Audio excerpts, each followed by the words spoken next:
Hello everyone, welcome you all in your own channel learn everything. So ਅਸੀਂ ਕਰ ਰਹੇ ਸੀ 3D। Next जो topic ਕਰਨ ਜਾ ਰਹੇ ਹਾਂ ਬਹੁਤ ਜ਼ਿਆਦਾ ਇੰਪੋਰਟੈਂਟ ਹੈਗਾ। ਮਾਸਟਰ ਕੀ ਡਰਚੇਸ ਚੋਂ ਕੁਐਸਚਨ ਬਣਦਾ ਹੈ, ਠੀਕ ਹੈ। ਸੋ ਇਹਨੂੰ ਧਿਆਨ ਨਾਲ ਕਰਨਾ। ਸਿੰਪਲ ਫਾਰਮੂਲੇ ਹੈਗੇ ਤੇ ਬਹੁਤ ਈਜ਼ੀ ਵੇ ਨਾਲ ਕੁਐਸਚਨ ਹੁੰਦੇ ਆ। ਇਹਦੇ ਵਿੱਚ ਕੋਈ ਸਿੰਪਲ ਇੱਕ ਫਾਰਮੂਲਾ ਕਰੋ ਤੇ ਕੁਐਸਚਨ ਆਰਾਮ ਨਾਲ ਹੋ ਜਾਂਦਾ ਹੈ, ਠੀਕ ਹੈ। ਬਸ ਸਮਝਣਾ ਥੋੜਾ। ਇਹ ਹੈਗਾ ਡਿਸਟੈਂਸ ਪਤਾ ਕਰਨ ਦਾ, shortest distance between two lines, ਕਿ ਅਸੀਂ ਕਿੱਦਾਂ ਦੋ ਲਾਈਨਸ ਦੇ ਵਿੱਚ ਸ਼ਾਰਟੈਸਟ ਡਿਸਟੈਂਸ ਪਤਾ ਕਰ ਸਕਦੇ ਹਾਂ, ਠੀਕ ਹੈ। ਜਦੋਂ ਆਪਾਂ 2D ਕੀਤਾ ਸੀ ਉਦੋਂ ਅਸੀਂ ਪਰਪੈਂਡੀਕੂਲਰ ਡਿਸਟੈਂਸ ਬਿਟਵੀਨ ਦਾ ਲਾਈਨ ਕੀਤਾ ਸੀਗਾ, ਠੀਕ ਹੈ। ਇਹ 3D ਆ। 3D ਦੇ ਵਿੱਚ ਹੁਣ ਤੁਹਾਨੂੰ ਪਤਾ 3D ਦੇ ਵਿੱਚ ਲਾਈਨ ਦੀ ਰਿਪਰੈਜ਼ੈਂਟੇਸ਼ਨ ਕੀ r vector is equals to a vector plus lambda b vector. So this is a first line a1 vector plus lambda b1 vector. Similarly there is another line a2 vector plus lambda b2 vector. Any ਗੱਲ clear ਆ। ਦੋ lines given ਹੈਗੀਆਂ ਤੁਹਾਨੂੰ, ਤੁਸੀਂ ਉਹਨਾਂ ਚ ਪਤਾ ਕਰਨਾ shortest distance. Then what is the formula of that shortest distance is v1 vector cross b2 vector dot a2 vector minus a1 vector। नीचे ये ਜਿਹੜਾ क्रॉस प्रोडक्ट ਕੀਤਾ ਉਹਦਾ मैग्नीट्यूड ਤੇ ਸਾਰਿਆਂ ਦਾ मैग्नीट्यूड, ਠੀਕ ਹੈ। ਸਾਰੇ ਨੂੰ ਅਸੀਂ ਮੋਡ ਚ ਰੱਖਾਂਗੇ। ਇਹ ਹੈਗਾ perpendicular distance between two skew lines. Clear, दो लाइंस ਦੇ ਵਿਚਕਾਰ। ਸੋ ਇੰਨੀ ਗੱਲ ਫਸਟ ਆਫ ਆਲ ਕਲੀਅਰ ਹੈਗੀ ਆ। ਬਹੁਤ ਜ਼ਿਆਦਾ ਈਜ਼ੀ। ਦੇਖੋ ਲਾਈਨ ਦਿੱਤੀ ਹੋਣੀ ਨੇ ਤੁਹਾਨੂੰ ਪੇਪਰ 'ਚ, ਡਾਇਰੈਕਟ ਤੁਸੀਂ ਬਸ परपेंडिकुलर। ਕਈ ਵਾਰੀ ਸਿੱਧਾ ਫਾਰਮੂਲਾ ਪੁੱਛਿਆ ਹੁੰਦਾ, ਪਤਾ ਉਹਨੇ ਚੈੱਕ ਕਰਨਾ ਹੁੰਦਾ ਕਿ ਤੁਹਾਨੂੰ ਫਾਰਮੂਲਾ ਲਗਾਉਣਾ ਆਉਂਦਾ। ਉਹ b1 ਦੀ ਜਗ੍ਹਾ ਕੁਝ ਹੋਰ ਵੀ ਲਿਖ ਸਕਦਾ, ਇਹ ਵੀ ਧਿਆਨ ਰੱਖਿਓ, ਠੀਕ ਹੈ। ਤੁਹਾਨੂੰ ਇਹ ਪਤਾ ਹੋਣਾ ਚਾਹੀਦਾ ਕਿ ਜੇ ਲਾਈਨ ਦੀ ਰਿਪਰੈਜ਼ੈਂਟੇਸ਼ਨ ਇਹ ਵਾਲੀ ਆ ਨਾ, ਜੇ ਇਹ ਲਾਈਨ ਦੀ ਰਿਪਰੈਜ਼ੈਂਟੇਸ਼ਨ ਆ ਤੇ ਇਹ ਜਿਹੜੇ ਦਿੱਤੇ ਹੁੰਦੇ ਇੱਥੇ ਜਿਹਦੇ ਪੈਰਲਲ ਹੈਗਾ ਆ ਉਹਨਾਂ ਦਾ ਕ੍ਰਾਸ ਪ੍ਰੋਡਕਟ ਹੋਣਾ। ਡਾਟ ਇਹ ਜਿਹੜੇ ਪਾਸਿੰਗ ਪੁਆਇੰਟਸ ਵਾਲਾ ਬਣਿਆ ਹੁੰਦਾ ਉਹਨਾਂ ਨੂੰ ਮਾਈਨਸ ਕਰਨਾ ਆ, ਠੀਕ ਹੈ। a2 ਮਾਈਨਸ a1 अपॉन ਇਹਦਾ ਕੀ ਲੈਣਾ, मैग्नीट्यूड। क्लियर। नेक्स्ट क्वेश्चन देखते हैं। To find the shortest distance between the two lines. ਹੁਣ ਇਹ ਹੈਗੀਆਂ ਦੋ parallel line. These were two skew lines, these are two parallel lines. ਜੇ ਦੋ ਪੈਰਲਲ ਲਾਈਨ ਦਿੱਤੀਆਂ ਹੁੰਦੀਆਂ, ਤੁਹਾਨੂੰ ਪਤਾ ਜੇ ਦੋ ਪੈਰਲਲ ਲਾਈਨ ਆ ਉਹਨਾਂ ਲਈ ਜਿਹੜੇ ਜਿਹਦੇ ਪੈਰਲਲ ਹੁੰਦੀਆਂ ਉਹ ਵੈਕਟਰ ਕੀ ਰਹੇਗਾ, ਫਿਰ ਸੇਮ ਰਹੇਗਾ। ਸੋ v ਵੈਕਟਰ ਇੱਥੇ ਸੇਮ ਰਿਹਾ। ਸੋ ਬਸ ਉਹਦੀ ਜਗ੍ਹਾ v ਵੈਕਟਰ ਕੱਲਾ ਰਹਿਣ ਦਿੱਤਾ, ਬਾਕੀ ਉਹਦੀ cross a2 minus a1 upon ਉਹਦਾ मैग्नीट्यूड। ਸੇਮ ਆ ਫਾਰਮੂਲੇ। ਐਨੀ ਗੱਲ ਕਲੀਅਰ। ਹੁਣ ਕੁਐਸਚਨ ਦੇਖਦੇ ਹਾਂ, ਤੁਹਾਨੂੰ ਬਿਲਕੁਲ ਕਲੈਰਿਟੀ ਹੋ ਜਾਏਗੀ। ਪਹਿਲਾਂ ਮੈਂ ਤੁਹਾਨੂੰ ਇਹਦੇ ਨਾਲ ਦੇ ਕੁਐਸਚਨ ਦਿਖਾਵਾਂਗੀ, ਫਿਰ ਦੂਸਰੇ ਕੁਐਸਚਨ ਦੇਖਾਂਗੇ। ਦੇਖੋ ਨਾਲੇ ਕ੍ਰਾਸ ਪ੍ਰੋਡਕਟ ਵੀ ਕੱਢਣਾ ਸਿਖਾ ਦੇਵਾਂਗੀ। ਇਹ ਲਾਈਨ ਦਿੱਤੀ ਆ a1 plus lambda b1, a2 plus mu b2। Clear, ਦੋ ਲਾਈਨਸ ਹੋ ਗਈਆਂ। ਵਿੱਚ ਕੀ ਪਤਾ ਕਰਨਾ, ਸ਼ਾਰਟੈਸਟ ਡਿਸਟੈਂਸ ਪਤਾ ਕਰਨਾ। ਤੁਹਾਨੂੰ ਪਤਾ ਉਹਦੀ ਪਹਿਲਾਂ ਮੈਨੂੰ b1 ਕ੍ਰਾਸ b2 ਕੱਢਣਾ ਪੈਣਾ। ਉਹ ਦੇਖੋ ਕਿੱਦਾਂ ਕੱਢਦੇ ਆ। i ਲਿਖ ਲੈਣਾ j i vector j vector i cap j cap k cap. ਨੀਚੇ ਪਹਿਲੀ ਲਾਈਨ ਜਿਹੜੀ ਆ ਉਹਦੇ ਕੋਐਫੀਸ਼ੀਐਂਟ ਲਿਖ ਲੈਣੇ i j k ਦੇ 2 3 4, ਇਹਦੀ ਦੂਸਰੀ ਦੇ 3 4 5 b ਦੇ ਲਿਖਤੇ। ਹੁਣ ਅਸੀਂ ਇਹ ਕਿੱਦਾਂ ਪਤਾ ਕਰੀਦਾ, i ਨੂੰ ਰੱਖਿਆ ਇੱਧਰ ਵੀ ਕ੍ਰਾਸ ਕਰ ਲਓ, ਇੱਧਰ ਵੀ, ਇੱਧਰੋਂ ਮਲਟੀਪਲਾਈ ਕਰਨੀ। 5 3 ਦਾ 15 ਮਾਈਨਸ 4 4 ਦਾ 60। ਇੱਥੇ ਨਿਸ਼ਾਨ ਹੁੰਦਾ ਪਲੱਸ ਮਾਈਨਸ ਪਲੱਸ। ਇਹ ਮਾਈਨਸ ਲੈਣਾ, ਮਾਈਨਸ j ਲਿਆ, ਇਹਨੂੰ ਇੱਧਰੋਂ ਵੀ ਕਰ ਲਓ ਕ੍ਰਾਸ, ਇੱਧਰ ਵੀ ਕ੍ਰਾਸ ਕਰ ਲਓ। ਕਿੰਨਾ ਜਾਣਾ 5 2 ਦਾ 10 ਮਾਈਨਸ 3 4 ਦਾ 12। ਜਦੋਂ k ਦੀ ਵਾਰੀ ਆਣੀ ਇਹਨੂੰ ਇੱਦਾਂ ਕਰ ਲੈਣਾ 4 2 ਦਾ 8 ਮਾਈਨਸ 3 3 ਦਾ 9। ਇਦਾਂ ਅਸੀਂ ਕ੍ਰਾਸ ਪ੍ਰੋਡਕਟ ਕੱਢੀ ਦਾ। ਪਹਿਲਾਂ ਕਲੀਅਰ ਆ। ਇਦਾਂ ਅਸੀਂ ਕ੍ਰਾਸ ਪ੍ਰੋਡਕਟ ਕਰ ਲੈਣਾ। ਦੇਖੋ ਸੋ ਕ੍ਰਾਸ ਪ੍ਰੋਡਕਟ ਨਿਕਲ ਗਿਆ। ਕ੍ਰਾਸ ਪ੍ਰੋਡਕਟ ਕੀ ਆ ਗਿਆ ਸਾਡੇ ਕੋਲ, i minus i cap plus 2 j cap minus k cap. ਉਸ ਤੋਂ ਬਾਅਦ ਇਹਦਾ ਕਰਨਾ ਮੈਗਨੀਟਿਊਡ। ਮੈਗਨੀਟਿਊਡ ਲਈ ਕੀ ਕਰਦੇ ਸੀ, ਜਿਹੜਾ ਕੋਐਫੀਸ਼ੀਐਂਟ ਆ ਉਹਨਾਂ ਦਾ ਕੀ ਕਰ ਦਿੰਦੇ, ਸਕੁਅਰ ਕਰਕੇ ਉੱਪਰ ਸਕੁਅਰ ਰੂਟ ਕਰ ਦਿੰਦਾ। ਕੋਐਫੀਸ਼ੀਐਂਟ ਕੀ ਸੀਗੇ, -1 2 -1। ਸੋ -1 2 -1 ਸਕੁਅਰ ਕਰਕੇ ਉੱਪਰ ਸਕੁਅਰ ਰੂਟ ਕਰਤਾ, ਇਹ ਨਿਕਲ ਗਿਆ ਮੈਗਨੀਟਿਊਡ।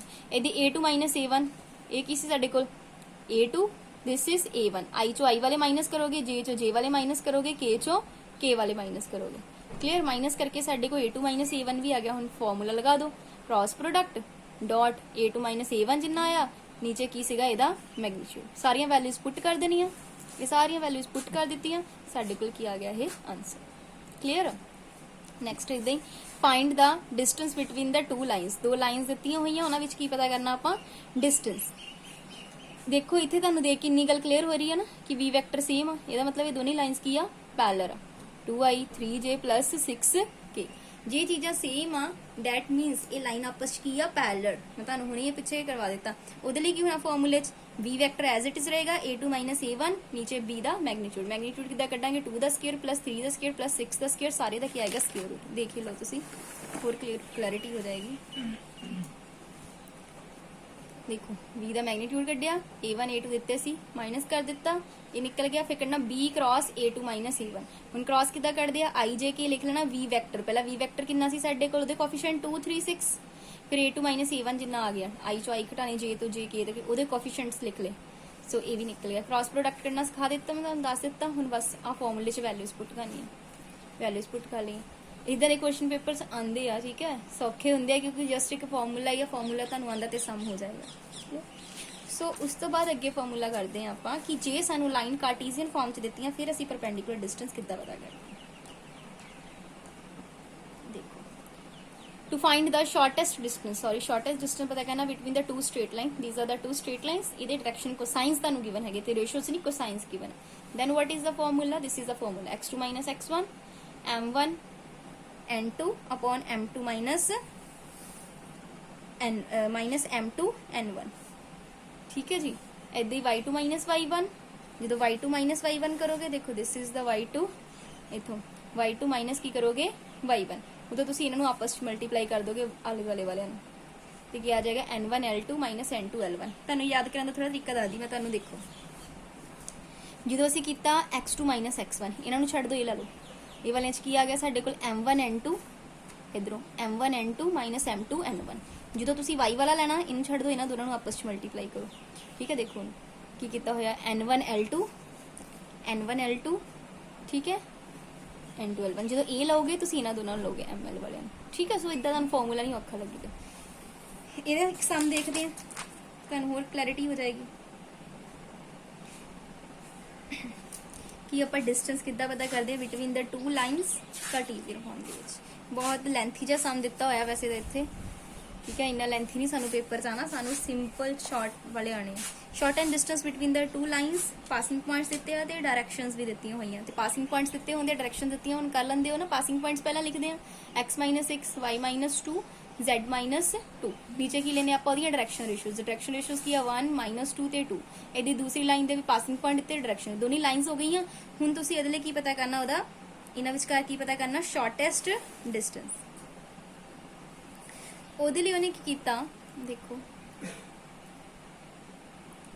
ਲੈਟ ਉਹਨੇ ਮੰਨ ਲਿਆ PQB ਇਹਦੇ ਵਿੱਚ ਲੈ ਲਿਆ ਸ਼ਾਰਟੈਸਟ ਡਿਸਟੈਂਸ ਇਹਨਾਂ ਦੋਨਾਂ ਦੇ ਵਿਚਕਾਰ PQ ਕੀ ਹੋ ਗਿਆ ਸ਼ਾਰਟੈਸਟ ਡਿਸਟੈਂਸ ਲੈਟ P ਉਹਨੇ ਮੰਨ ਲਿਆ 6 + K1 ਕਿੱਦਾਂ ਮੰਨਿਆ ਹੋਏਗਾ ਦੇਖੋ ਇੱਥੇ ਮੈਂ ਤੁਹਾਨੂੰ ਦੱਸਦੀ ਜਿਹੜੀ ਲਾਈਨ ਆ ਨਾ ਇਹਨੂੰ ਇਕੁਅਲ ਟੂ K1 ਰੱਖ ਲਿਆ ਇਹਨੂੰ ਇਕੁਅਲ ਟੂ K2 ਰੱਖ ਲਿਆ ਜਦੋਂ ਇਕੁਅਲ ਟੂ K1 ਰੱਖੋਗੇ x ਦਾ ਪੁਆਇੰਟ ਕੀ ਆ ਜਾਏਗਾ ਇੱਧਰ K1 + 6 ਇਦਾਂ ਹੀ ਮਾਈਨਸ K2 + 2 K1 + 2 ਇਹਦੇ ਬਰਾਬਰ K1 ਇਹਦੇ K2 ਰੱਖ ਕੇ x y z ਤੁਸੀਂ ਕੱਢ ਲੈਣੇ ਉਸੇ ਪੁਆਇੰਟਸ ਕੱਢ ਲਓ ਦੇਖੋ ਸਭ ਤੋਂ ਪਹਿਲਾਂ P ਤੇ Q ਦੇ ਕੀ ਆ ਗਏ ਸਾਡੇ ਕੋਲ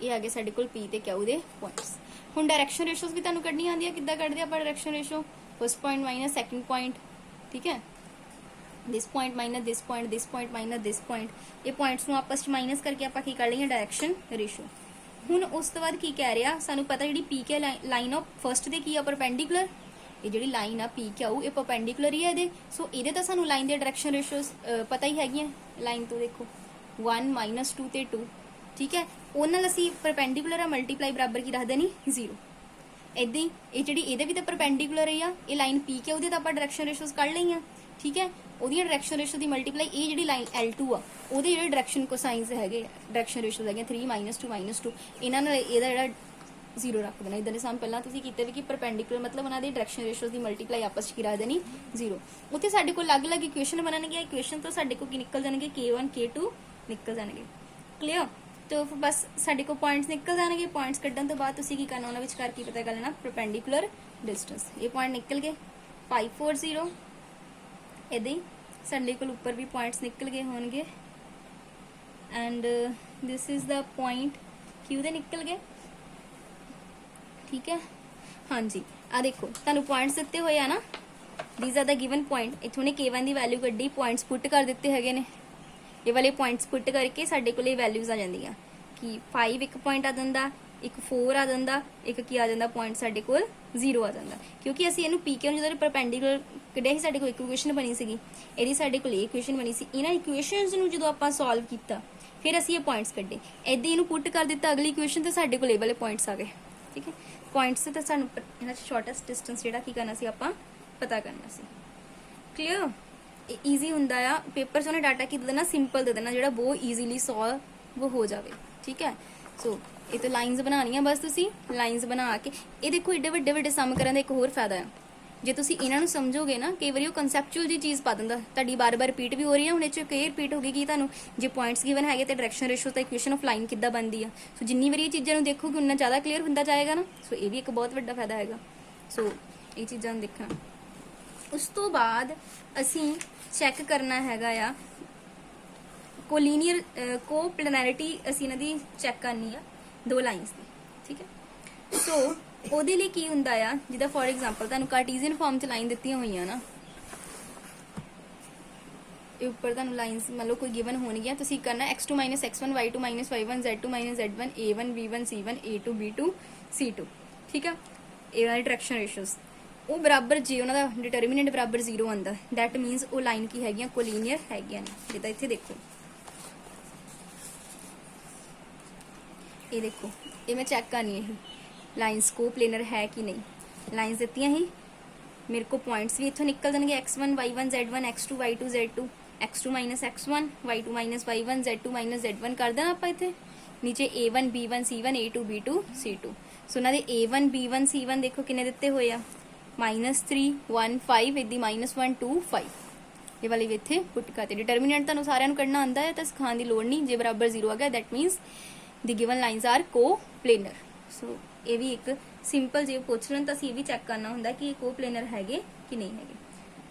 ਸੋ ਇਹ ਇੱਕ ਸੀਗਾ ਕਿ ਕਿੱਦਾਂ ਆਪਾਂ ਇਹਨਾਂ 'ਚ ਡਿਸਟੈਂਸ ਪਤਾ ਕਰਦੇ ਹਾਂ। ਇਦਾਂ ਦੇ ਸਮ ਈਜ਼ੀ ਵਾਲੇ ਆਣਗੇ। ਤੁਸੀਂ ਮੇਨ ਇਹਦੇ ਫਾਰਮੂਲੇਜ਼ ਨੂੰ ਬਹੁਤ ਚੰਗੀ ਤਰ੍ਹਾਂ ਯਾਦ ਰੱਖਣਾ ਕਿ ਵੀ ਡਾਇਰੈਕਟ ਨਾ ਪੇਪਰ 'ਚ ਫਾਰਮੂਲਾ ਪੁੱਛਿਆ ਗਿਆ ਡਾਇਰੈਕਟ ਕਿ ਉਹ ਦੇਗਾ ਇਹ ਦੋ ਲਾਈਨਸ ਹੈਗੀਆਂ ਨੇ। ਕਿਉਂਕਿ ਜਿਹੜੇ ਮੈਂ ਤੁਹਾਨੂੰ ਦੱਸਦੀ ਹਾਂ ਜਿਹੜੇ ਜ਼ਿਆਦਾ ਲੈਂਥੀ ਸਮ ਆ ਨਾ, ਉਹ 'ਚ ਉਹਨੇ ਤਰੀਕਾ ਦੇਖਣਾ ਕਿ ਕਿੱਦਾਂ ਪੁੱਛਿਆ ਜਾਵੇ ਕੁਐਸਚਨ, ਕਿ ਜਿਹੜਾ ਵਿਦਿਨ ਦਾ 1 ਮਿੰਟ ਹੋ ਜਾਵੇ। ਜਾਂ ਤਾਂ ਡਾਟਾ ਇੰਨਾ ਸਿੰਪਲ ਦੇਗਾ ਕਿ ਬਹੁਤ ਜਲਦੀ ਹੋਏਗਾ, ਜਾਂ ਫਿਰ ਜੋ ਡਾਟਾ ਸਿੰਪਲ ਦੇ ਕੇ ਵੀ ਸਮ ਲੈਂਥੀ ਬਣਦਾ ਉਹ ਡਾਇਰੈਕਟ ਫਾਰਮੂਲਾ ਪੁੱਛੇਗਾ। ਸਟ੍ਰੇਟ ਲਾਈਨ ਦੇ ਇਦਾਂ ਦੇ ਕੋਈ ਨਾ ਕੋਈ ਇੱਕ ਅੱਧਾ ਸਮ ਹੁੰਦਾ ਜਿਹ 'ਚ ਡਾਇਰੈਕਟ ਫਾਰਮੂਲਾ ਹੁੰਦਾ, ਉਹਨੇ ਲਾਈਨ ਦੀ ਫਾਰਮ ਦੇ ਦੇਣੀ ਆ। ਬਸ ਉੱਥੇ ਹੋ ਸਕਦਾ a1 ਦੀ ਜਗ੍ਹਾ ਕੁਝ ਹੋਰ ਲਿਖ ਦੇਵੇ, ਜਾਂ ਤਾਂ ਦੱਸ ਦੇਵੇ ਪਾਸਿੰਗ ਪੁਆਇੰਟ ਆ, ਇਕੁਏਸ਼ਨ ਕਿੱਦਾਂ ਬਣਾਉਂਗੇ। ਸੋ ਮੇਨ ਤੁਸੀਂ ਇਹ ਗੱਲ ਸਮਝਣੀ ਕਿ ਜਿਹੜੇ ਪੈਰਲਲ ਹੈਗੇ ਨੇ ਉਹਨਾਂ ਦਾ ਪਹਿਲਾਂ ਅਸੀਂ ਕ੍ਰਾਸ ਕੀਤਾ। ਠੀਕ ਹੈ। ਫਿਰ ਜਿਹੜੇ ਪਾਸਿੰਗ ਪੁਆਇੰਟਸ ਤੋਂ ਬਣਦੇ ਉਹਨਾਂ ਨੂੰ ਆਪਾਂ ਮਾਈਨਸ ਕੀਤਾ, ਨੀਚੇ ਦਾ ਮੈਗਨੀਟਿਊਡ ਲਿਆ। ਬਸ ਇਹ ਗੱਲਾਂ ਕਲੀਅਰ ਹੋਣੀਆਂ ਚਾਹੀਦੀਆਂ ਤੁਹਾਨੂੰ। ਇਦਾਂ ਹੀ ਕੁਐਸਚਨ ਜ਼ਿਆਦਾ ਬਣਦੇ ਆ। ਬਾਕੀ ਨਾ ਕੁਐਸਚਨ ਨੂੰ ਚੰਗੀ ਤਰ੍ਹਾਂ ਕਰ ਲਓ, ਇੰਪੋਰਟੈਂਟ ਹੈਗੇ। Thanks for watching the video.